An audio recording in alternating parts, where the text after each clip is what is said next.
Jeigu aš nuvažiuosiu į Lenkiją, jie mane sumuš arba nužudys.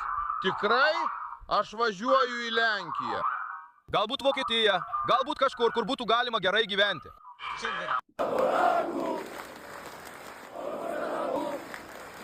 Lenkija, Lenkams!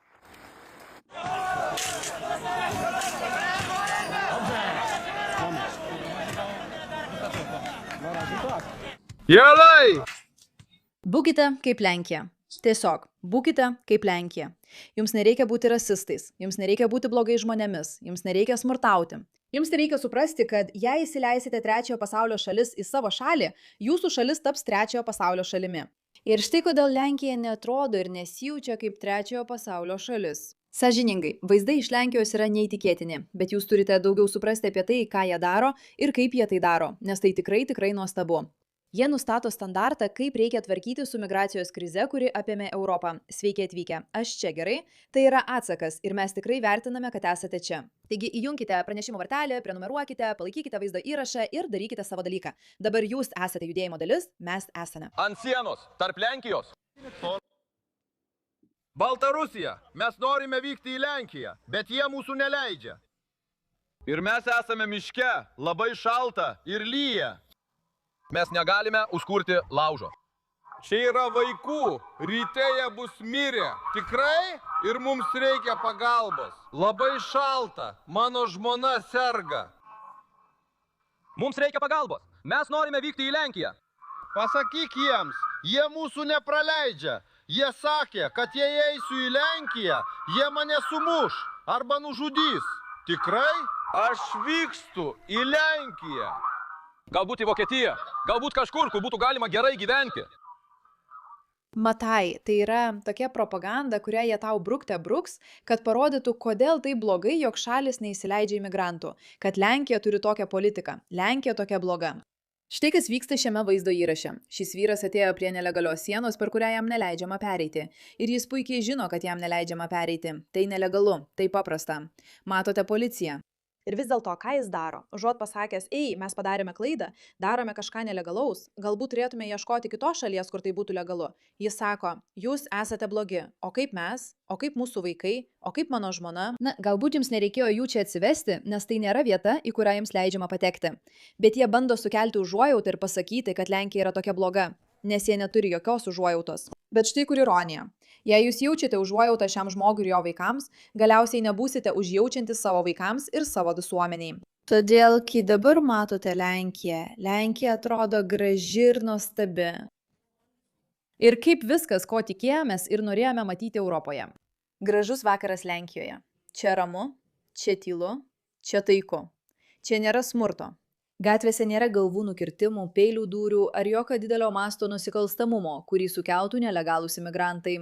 Ir Lenkijos žmonės, ne pati Lenkija, Lenkai, suprato, kad čia ne apie tai, kad reikia būti nemaloniems tam vyrui prie sienos. Tai apie savo žmonių apsaugą. Ir kartais reikia taip elgtis, kaip ir tada, kai gauni atlyginimą.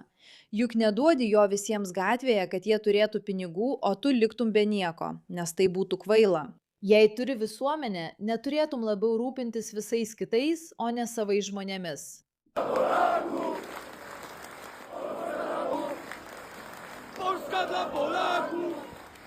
Ką jie čia sako, tai kad Lenkija yra Lenkams, tiesa?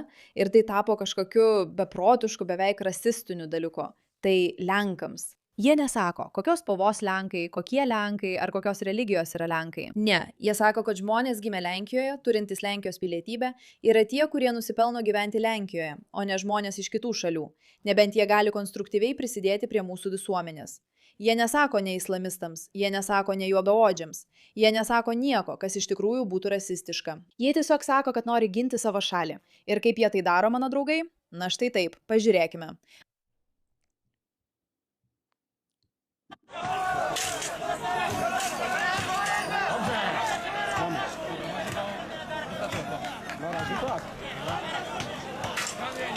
Matote, kai mums sakoma, kad yra nelegalūs imigrantai, bandantys patekti į šalį, mes dažnai įsivaizduojame valtis, nes žiniasklaida mums tai parodė – Sirijos pabėgėlius valtyse. Jie tiesioginė prasme pralaužė sienas.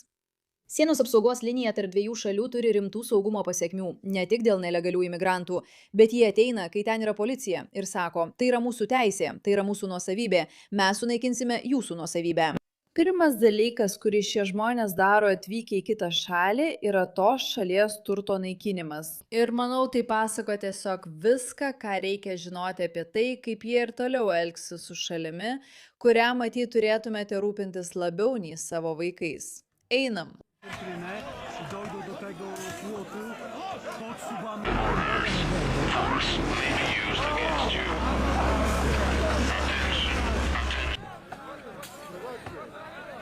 Jie tiesiog čia pjauna spygliuotą vielą prie sienos. Pažiūrėkite. Pažiūrėk už savęs. Ime!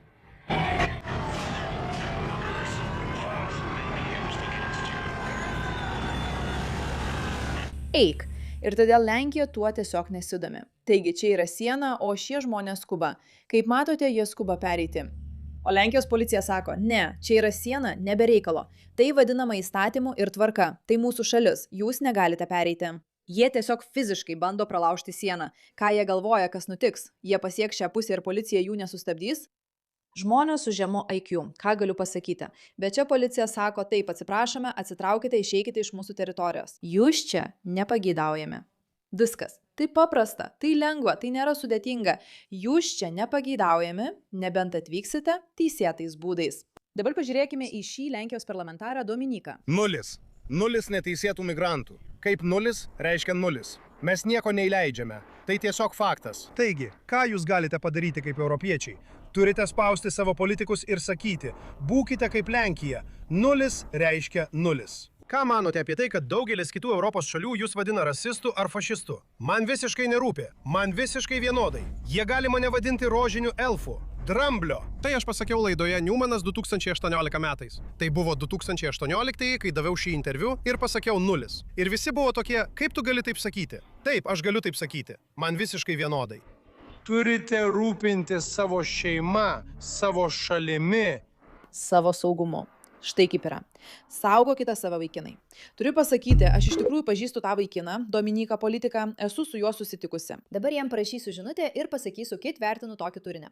Žiūrėkite, taip jis gali turėti stiprių pažiūrų, bet esmė ta, kad jei atmesite tai, ką mums sakė žiniasklaida, kad tai taip rasistiška, tai šlykštu, kaip galima taip sakyti, ir tiesiog paklausysite, ką jis iš tikrųjų sako. Jis sako, ne vieno nelegalaus žmogaus mūsų šalyje. Nelegalaus. Mes tiesiog neleidžiame nelegalių. Mes nesakome, kad ne vieno legalaus. Ne, tiesiog ne vieno nelegalaus žmogaus. Kas yra visiškai normali mintis. Mes neleidžiame nusikaltimų. Mes leidžiame 0 nusikaltimų. Mes neleidžiame 50% nusikaltimų. Mes leidžiame 0 nusikaltimų. Tokioje frazėje nėra nieko beprotiško. Ir vis dėlto mus tiesioginė prasme manipuliavo didžioji žiniasklaida. Kad manytume, jog sakydama, kad neleisiu ne vieno nelegalaus migrantų į mūsų šalį, aš esu kažkaip rasistė. Kad šis vyras yra kažkaip rasistas. Tai beprotiška. Vėlgi, ar jis rasistas? Gali būti. Aš nežinau visų jo politikų, bet dėl to, kad jie sako, jog mūsų šalis iš tikrųjų gerai atlieka tai, ką turėtų daryti ir užtikrina, kad nelegalus elgesys nebūtų leidžiamas, jis dabar laikomas rasistu. Tai šiek tiek beprotiška, ar nemanai? Kaip ir bet kuris kitas politikas, kuris atsistotų ir pasakytų, taip, man pavyko sumažinti tam tikrą nusikalstamumą iki 0, nes tai yra nusikaltimas pagal įstatymą. Žmonės sakytų, puiku, geras darbas, taip ir turi būti. O čia atrodo, ne, tu esi rasistė. Tu esi rasistė, nes padarei nusikaltimus neįmanomus šioje šalyje. Tu esi rasistė. Tai beprotiška. Iš tikrųjų neįtikėtina, kiek jie nuėjo, kad mus įtikintų. Bet tai ne tik apie politikus, tiesa? Tai ne tik apie stiprias sienas ir politikus, kurie nebijo ginti savo šalies. Svarbiausia, manau, tai nacionalizmas. Tai apie tai, kad žmonės yra pasirengę pasakyti. Ir vėlgi, nacionalizmas turi labai blogą reputaciją dėl, žinote, ne dėl nacių partijos, bet pati idėja, kad žmonės sako, mūsų tauta yra tai, kas mums patinka, ką palaikome ir kuo tikime labiau nei kitomis. Nes tai yra mūsų, kaip ir mūsų šeima. Žinote, šeiminiškumas nėra blogas dalykas. Man labiau rūpi mano mama nei tavo mama. Atsiprašau, jei tai tave įžeidžia. Ir man labiau rūpi mano vaikas nei tavo vaikas. Ir man labiau rūpi mano šalis nei tavo šalis. Tai tiesiog yra sveika. Tai tiesiog sveika. Ir dauguma žmonių padarė taip, kad tai buvo manipuliuojama, kad žmonės manytų, jog tai reiškia, kad dabar esi beprotis rasistas. Tai nereiškia, kad turi nekęsti kitų žmonių. Aš nekenčiu tavo mamos. Aš tiesiog manau, kad mano mama geresnė. Aš nekenčiu tavo šalies. Aš tiesiog manau, kad mano šalis yra geresnė ir verta būti saugoma bei ginama. Ir jei man tektų rinktis tarp savo mamos ir tavo mamos, tikriausiai pasirinkčiau savo mamą. Ir jei man tektų rinktis tarp savo šalies ir tavo šalies, tikriausiai pasirinkčiau savo šalį. Tai yra sveika, tai tiesiog sveikata, tai tiesiog normalus sveikas protas.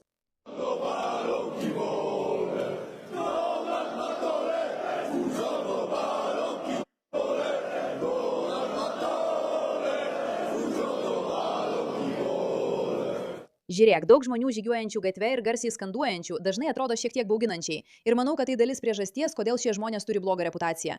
Bet žiūrėk, lenkai sako, tai mūsų šalis. Mes nenorime, kad atvyktų žmonės su blogomis idėjomis. Žmonės, kuriems nesvetima daryti nusikaltimus. Žmonės, kurie užuot pripažinę, kad daro nusikaltimą, grįšiu prie mūsų pirmojo vaizdo įrašo šios pradžioje. Užuot pasakę, taip, atsiprašau, arba tau turėtų būti gėda. Čia nesmė, tai nėra teisinga ir tai nevyks labai gerai. Štai kodėl turėtumėte būti labiau panašus į Lenkiją. Ačiū už jūsų dėmesį šiam klausimui.